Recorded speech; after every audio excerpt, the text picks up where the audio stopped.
Number one, Christian mothers have complete trust in the Lord. Hannah is a good example of this. Her story is found in 1 Samuel.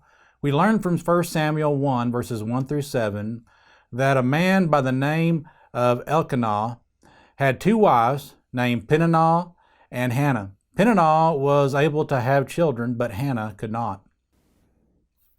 Once a year, they would go and worship God and make sacrifices. Elkanah would make an offering and give a portion to Peninnah and her children, but he would give a double portion to Hannah because he loved her so much, even though she had not been able to bear him any children. This really bothered Hannah because her greatest desire was to be a mother, and it certainly didn't help matters when Peninnah continued to rub her inability to conceive in her face. 1 Samuel 1, verse 8. Then Elkanah, her husband, said to her, Hannah, why do you weep? Why do you not eat? And why is your heart grieved?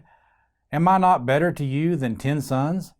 So Hannah arose after they had finished eating and drinking in Shiloh. Now Eli the priest was sitting on the seat by the doorpost of the tabernacle of the Lord. And she was in bitterness of soul, and prayed to the Lord, and wept in anguish.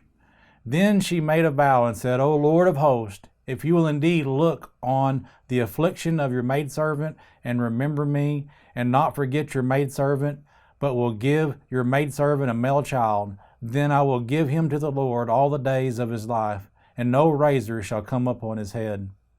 Hannah's condition made her depressed, and she prayed to God from her heart with her eyes full of tears.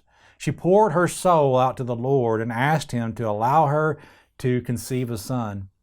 If he would allow this to happen, she promised that she would give him to the Lord all the days of his life. She put her trust in the Lord, and the Lord heard her prayer, answered it, and she bore a son. She even named him with an appropriate name because Samuel means asked him of the Lord. She stayed at home with Samuel until he was weaned. Then she took him to the priest to let him serve the Lord forever as she promised. 1 Samuel 1, verse 24. Now when she had weaned him, she took him with her, with 3 bulls, 1 ephah of flour, and skin of wine, and brought him to the house of the Lord in Shiloh. And the child was young. Then they slaughtered a bull, and brought the child to Eli.